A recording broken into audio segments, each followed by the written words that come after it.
શું તમે જાણો છો એરંડાની એવી ટોપ વેરાયટી વિશે જે ઓછી મહેનતમાં આપે વધારે ઉત્પાદન, મજબૂત છોડ અને વધુ નફો? આજે અમે તમને બતાવવા જઈ રહ્યા છીએ એવી એરંડાની બેસ્ટ વેરાયટી વિશે જે ખેડૂતોમાં ખૂબ જ લોકપ્રિય બની રહી છે. તો આ વિડીયો અંત સુધી જરૂર જોતા રહેજો, કારણ કે આજે મળશે સંપૂર્ણ અને ઉપયોગી માહિતી. નમસ્કાર ખેડૂત મિત્રો, આશીર્વાદ એગ્રો સારા ચેનલમાં તમારું હાર્દિક સ્વાગત છે. આજે આપણે વાત કરવા જઈ રહ્યા છીએ એરંડાની ટોપ વેરાયટી વિશે, જેમાં મળશે વધુ ઉત્પાદન, સારી વૃદ્ધિ, રોગ સામે સારી સહનશક્તિ અને બજારમાં સારો ભાવ. તો વિડીયોને લાઈક કરો, ચેનલને સબસ્ક્રાઇબ કરો અને ચાલો શરૂ કરીએ આજની ખાસ માહિતી. હવે વાત કરીએ અવની 2 દિવેલા જાત વિશે. ખેડૂત મિત્રો, આ જાત ખાસ કરીને વધુ ઉત્પાદન અને મજબૂત વૃદ્ધિ માટે જાણીતી માનવામાં આવે છે. આ જાતમાં લીલો થડ જોવા મળે છે અને ટૂંકા અંતરની ગાંઠો હોવાથી છોડ વધુ ભરાવદાર બને છે. સાથે જ તેમાં ટ્રિપલ બ્લૂમ લક્ષણ જોવા મળે છે, જેના કારણે વધુ ડાળીઓ અને વધુ માળ મળવાની ક્ષમતા રહે છે. તેની માળ લાંબી અને સેમી કોમ્પેક્ટ હોય છે, જ્યારે ડોડવા મધ્યમ કદના અને કાંટાવાળા જોવા મળે છે. આ જાત ઓછી પિયત અને વરસાદ આધારિત વિસ્તારો માટે પણ અનુકૂળ માનવામાં આવે છે, એટલે ઓછા પાણીમાં પણ સારો ઉતારો આપે છે. ખાસ કરીને કચ્છ, પાટણી અને રાજસ્થાનના એવા વિસ્તારોમાં જ્યાં પાણીની સમસ્યા વધુ રહે છે, ત્યાં આ જાત ખૂબ જ પ્રચલિત માનવામાં આવે છે. લીલા થળવાળી જાતોમાં આ એક વધુ ઉત્પાદન આપતી જાત તરીકે જાણીતી છે. ખાસ વાત એ છે કે આ જાત સુકારા રોગ સામે ખૂબ જ વધુ પ્રતિરોધક માનવામાં આવે છે, જેના કારણે પાક વધુ સુરક્ષિત રહે છે. આ જાતનો પાક આશરે 150 થી 160 દિવસમાં તૈયાર થાય છે. હવે વાત કરીએ દિનકર કંપનીની પ્રચંડ દિવેલા જાત વિશે. ખેડૂત મિત્રો, પ્રચંડ એક સુધારેલ રિસર્ચ દિવેલા જાત છે, જે વધુ ઉત્પાદન અને ઉચ્ચ તેલ માટે જાણીતી માનવામાં આવે છે. આ જાતમાં લાલ થડ જોવા મળે છે અને છોડ મધ્યમ ઊંચાઈનો રહે છે, જેના કારણે પાકનું સંચાલન સરળ બને છે. તેની માળ મધ્યમ લાંબી, કોમ્પેક્ટ અને ભરાવદાર હોય છે, જ્યારે દાણાનો વજન પણ સારો જોવા મળે છે. પ્રચંડની ખાસિયત એ છે કે અન્ય જાતોની સરખામણીએ તેમાં નવી ફૂટ ખૂબ જ ઝડપથી આવે છે, જેના કારણે છોડમાં વધુ માળ જોવા મળે છે અને ઉત્પાદન પણ વધારે મળે છે. આ જાતમાં બોટ્રાઇટિસ સિનેરિયા નામની ફૂગનો પ્રભાવ ખૂબ ઓછો જોવા મળે છે, જેના કારણે બોટ્રાઇટિસ ગ્રે મોલ્ડ અને કેપ્સ્યુલ રોટ જેવા રોગોથી પાક વધુ સુરક્ષિત રહે છે. પહેલી માળ આશરે 65 થી 70 દિવસમાં શરૂ થઈ જાય છે, એટલે ખેડૂતોને વહેલું ઉત્પાદન મળવાનું શરૂ થાય છે. આ જાત સુકારા રોગ સામે પણ પ્રતિરોધક માનવામાં આવે છે, જેના કારણે નુકસાન ઓછું થાય છે. વાવણી માટે જૂનથી ઓગસ્ટનો સમય વધુ યોગ્ય માનવામાં આવે છે. આ જાત માટે બિયારણ દર આશરે 4 થી 5 કિલોગ્રામ પ્રતિ હેક્ટર રાખવો યોગ્ય ગણાય છે.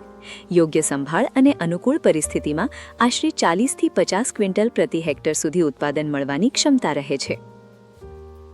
હવે વાત કરીએ સ્કાયલોન 101+ દિવેલા વિશે. ખેડૂત મિત્રો, સ્કાયલોન 101+ એક રિસર્ચ હાઇબ્રિડ દિવેલા જાત છે, જે વધુ ઉત્પાદન અને સારી ગુણવત્તા માટે જાણીતી બની રહી છે.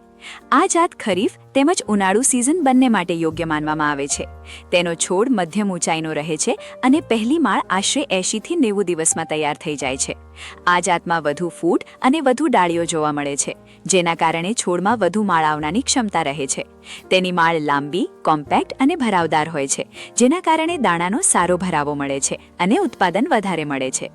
ગરમી અને પાણીની અછત સામે પણ આ જાત સારી સહનશક્તિ ધરાવે છે, એટલે ઓછા વરસાદવાળા વિસ્તારો માટે પણ અનુકૂળ માનવામાં આવે છે.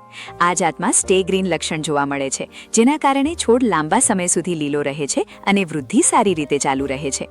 વધુ ઉત્પાદન, મજબૂત વિકાસ અને સારા ભરાવા માટે સ્કાયલોન 101+ ખેડૂતો માટે એક સારી પસંદગી બની શકે છે. ખેડૂત મિત્રો, અહીં સુધી વિડીયો જોઈ રહ્યા છો તો એક કોમેન્ટ કરીને જરૂર જણાવજો કે તમે દિવેલાની કઈ વેરાયટીનો વાવેતર કરો છો.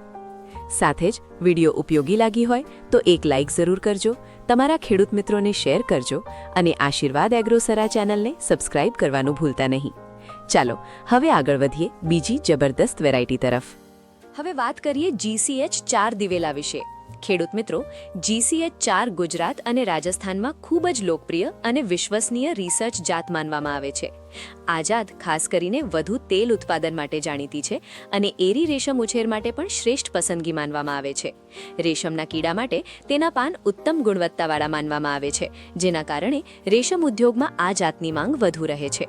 GCH4નો પાક આશરે 5 થી 7 મહિનામાં તૈયાર થઈ જાય છે અને સુકારા રોગ સામે મધ્યમ પ્રતિરોધક માનવામાં આવે છે. આ જાત માટે બિયારણ દર આશરે 8 થી 10 કિલોગ્રામ પ્રતિ હેક્ટર રાખવો યોગ્ય માનવામાં આવે છે. ખરીફ સિઝનમાં જૂનથી જુલાઈ દરમિયાન વાવેતર કરવું વધુ અનુકૂળ રહે છે. મધ્યમથી કાળી અને સારી નિતારવાળી જમીન આ પાક માટે શ્રેષ્ઠ માનવામાં આવે છે, જ્યારે પાણી ભરાઈ રહે તેવી જમીન ટાળવી જોઈએ. આ જાત માટે 20 થી 30 ડિગ્રી સેલ્સિયસ તાપમાન ઉત્તમ માનવામાં આવે છે. પાક દરમિયાન 5 થી 6 પિયત આપવાથી સારો વિકાસ થાય છે. ખાસ કરીને ફૂલ અને ડોડવા વિકાસ સમયે પિયત ખૂબ મહત્વપૂર્ણ રહે છે. સાથે જ સડી ગયેલ ગોબર ખાતર અને સંતુલિત નાઇટ્રોજન, ફોસ્ફરસ અને પોટાશ ખાતર આપવાથી વધુ સારું ઉત્પાદન મેળવી શકાય છે. ગુણવત્તા, તેલ ઉત્પાદન અને રેશમ ઉદ્યોગ માટે GCH4 એક ઉત્તમ પસંદગી માનવામાં આવે છે. હવે વાત કરીએ GCH7 દિવેલા વિશે. ખેડૂત મિત્રો, GCH7 એક ઉચ્ચ ઉત્પાદન ક્ષમતા ધરાવતી લોકપ્રિય રિસર્ચ જાત માનવામાં આવે છે. આ જાતમાં લાલ થડ અને ટ્રિપલ બ્લૂમ જેવી વિશેષતા જોવા મળે છે, જ્યારે તેના ડોડવા મધ્યમ કાંટાવાળા હોય છે. GCH7નો મુખ્ય માળ આશરે 90 થી 110 દિવસમાં તૈયાર થઈ જાય છે, જેના કારણે ખેડૂતોને વહેલું ઉત્પાદન મળે છે. આ જાત સુકારા અને મૂળના કહેવાટ જેવા રોગો સામે સહનશીલ માનવામાં આવે છે, એટલે આંક વધુ સુરક્ષિત રહે છે. ખાસ કરીને શુષ્ક અને અર્ધશુષ્ક વિસ્તારો માટે આ જાત ખૂબ અનુકૂળ માનવામાં આવે છે. આ જાત માટે બિયારણ દર આશરે 5 થી 6 કિલોગ્રામ પ્રતિ હેક્ટર રાખવો યોગ્ય ગણાય છે, જ્યારે વાવેતરમાં 2 લેટી વચ્ચે 90 સેન્ટીમીટર અને 2 છોડ વચ્ચે 60 સેન્ટીમીટરનું અંતર રાખવું યોગ્ય રહે છે. ખરીફ સિઝનમાં જૂનથી જુલાઈ અને રવિ સિઝનમાં ઓક્ટોબરથી નવેમ્બર દરમિયાન વાવેતર કરવું અનુકૂળ રહે છે. સારી નિતાર્ક શક્તિ ધરાવતી રેતાળ ગોરાડુ જમીન આ પાક માટે શ્રેષ્ઠ માનવામાં આવે છે, જ્યારે જમીનનું pH 6 થી 7.5 વચ્ચે યોગ્ય ગણાય છે. આ જાત માટે 20 થી 30 ડિગ્રી સેલ્સિયસ તાપમાન અનુકૂળ રહે છે. સમગ્ર પાક દરમિયાન 6 થી 7 પિયત આપવાથી સારો વિકાસ થાય છે. ખાસ કરીને ફૂલ અને ડોડવા ભરાવાના સમયે પિયત ખૂબ જરૂરી રહે છે. સાથે જ પ્રતિ હેક્ટર 40, 20 અને 20 પ્રમાણમાં નાઇટ્રોજન, ફોસ્ફરસ અને પોટાશ ખાતર આપવાની ભલામણ કરવામાં આવે છે. વહેલું ઉત્પાદન અને ઓછા ખર્ચમાં સારો નફો મેળવવા માટે GCH7 એક ઉત્તમ પસંદગી માનવામાં આવે છે. હવે વાત કરીએ દિનકર કંપનીની બાહુબલી દિવેલા જાત વિશે. ખેડૂત મિત્રો, બાહુબલી એક સુધારેલ અને વધુ ઉત્પાદન આપતી દિવેલા જાત માનવામાં આવે છે. આ જાતમાં દરેક છોડ ઉપર આશરે 20 થી 25 માળ જોવા મળે છે, જેના કારણે વધુ ઉત્પાદન મેળવવામાં મદદ મળે છે. તેની માળ લાંબી, મજબૂત અને ભરાવદાર હોય છે, જ્યારે ડોડવા મોટા અને સારા ભરાવાવાળા જોવા મળે છે. આ જાતની ખાસિયત એ છે કે થડમાંથી સતત નવી ડાળીઓ અને નવી ફૂટ જોવા મળે છે, જેના કારણે છોડમાં સતત વૃદ્ધિ થતી રહે છે અને લાંબા સમય સુધી ઉત્પાદન મળતું રહે છે. બાહુબલીની પહેલી માળ આશરે 50 થી 55 દિવસમાં શરૂ થઈ જાય છે, એટલે ખેડૂતોને વહેલું ઉત્પાદન મળવાનું શરૂ થાય છે.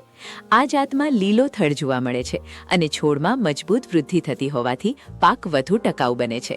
બાહુબલી સુકારા અને મૂળ સડન જેવા રોગો સામે પ્રતિરોધક માનવામાં આવે છે, જેના કારણે પાક વધુ સુરક્ષિત રહે છે. ઓછી પિયત અને અર્ધશુષ્ક પરિસ્થિતિમાં પણ આ જાત સારું પરિણામ આપે છે.